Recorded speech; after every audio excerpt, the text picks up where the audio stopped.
Karena itu berdoalah demikian: Bapa kami yang ada di sorga, dikuduskanlah namamu. Artinya apa? Waktu engkau berdoa, panggil dia Bapa. Bapa kami yang ada di sorga. Engkau harus menyadari bahwa Tuhan itu ada di sorga, di tempat yang mulia, di tempat yang dahsyat, di tempat yang luar biasa. Ya, dikatakan di sana, dikuduskanlah namamu. Artinya apa? Setiap kali kita mau datang kepada Tuhan, kita harus menguduskan nama Tuhan dan menguduskan diri, sebab kita datang kepada Tuhan yang kudus. Dulu bangsa Israel itu kalau mau menghadap Tuhan, mereka harus menyembelih kurban, daging sapi, lembu, ya, untuk apa? Darahnya itu untuk menghapus dosa. Kenapa? Karena Allah itu maha kudus. Tapi hari ini kita di zaman perjanjian baru, darah Yesus sudah menjadi darah anak domba Allah. Dia disebut sebagai anak domba Allah karena tidak ada lagi kurban lain yang dapat menghapus dosa, karena Yesus sudah berkorban bagi saudara dan saya. Jadi ketika engkau mau menghadap Tuhan, mau berdoa, kuduskan dirimu. Ingat, kalau ada dosa yang dilakukan ya oleh matamu, oleh telingamu, oleh hatimu, oleh perbuatanmu, Tuhan kuduskan aku. Ayat yang ke-10, ya, datanglah kerajaanmu, jadilah kehendakmu di bumi seperti di surga. Kalau engkau berdoa, ingat Yesus sudah mengajarkan, Bapa, jangan kehendakku tapi biar kehendakmu. Artinya apa? Berserah penuh kepada kehendak Tuhan di dalam doa-doa kita. Tuhan Yesus memberikan contoh dan teladan. Bapa, kalau bisa cawan ini lalu daripadaku, tetapi kalau memang aku harus meminumnya, jadilah kehendakmu atasku.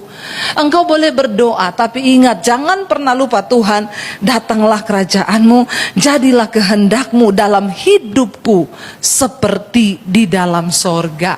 Yang berdoa minta jodoh, jangan maksa Tuhan ya. Tuhan, aku kepengennya dia Tuhan, pokoknya harus dia, apapun yang terjadi dalam nama Yesus, aku rebut dia dalam nama Yesus. Ngapain gitu saudara ya?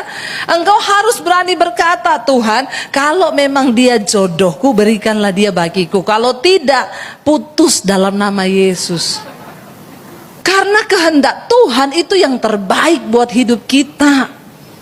Jangan memaksa dengan kekuatanmu sendiri, dengan keinginanmu sendiri. Nggak usah sok tahu.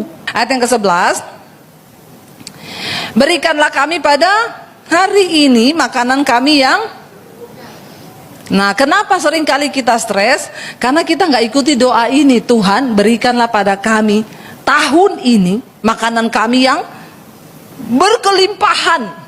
Nah, itu orang Kristen, makanya stres, doanya nggak dijawab. Padahal Tuhan bilang minta untuk ke kapan? Hari ini. Yang berikutnya ayat yang ke-12. Dan ampunilah kami akan kesalahan kami, seperti kami juga mengampuni orang. Di dalam doa yang dijawab oleh Tuhan, ada unsur minta ampun dan ada unsur melepaskan pengampunan. Kalau Anda tidak ada di dalam doamu seperti ini, maaf, doamu pasti tidak dijawab. Kita tadi minta ampun dulu semua dosa kita, dan jangan lupa ampuni orang yang bersalah kepadamu. Ada yang tanya, kenapa sih kita harus mengampuni orang yang bersalah pada kita? Kenapa? Kalau saya tidak mau ampuni, kenapa? Ya, engkau mengampuni orang yang bersalah padamu, itu untuk kebaikan dirimu. Bukan untuk kebaikan orang lain, tapi untuk kebaikan dirimu. Yang berikutnya dikatakan di sana, janganlah membawa kami dalam pencobaan, tetapi lepaskanlah kami daripada yang jahat, karena engkaulah yang mempunyai kerajaan dan kuasa dan kemuliaan sampai selama-lamanya. Yang lucu di sini, orang-orang berdoa seringkali, Tuhan jangan bawa kami dalam pencobaan. Tapi seringkali dia yang membawa diri dalam, ya, memang Tuhan gak bawa dia dalam pencobaan, tapi dia yang bawa dirinya sendiri dalam pencobaan. Nih yang muda-muda ini pacaran, jangan pacaran sama pria yang mabok, merokok. Ya, dengar baik-baik nih, supaya hidupmu baik ke depan, masa depanmu baik.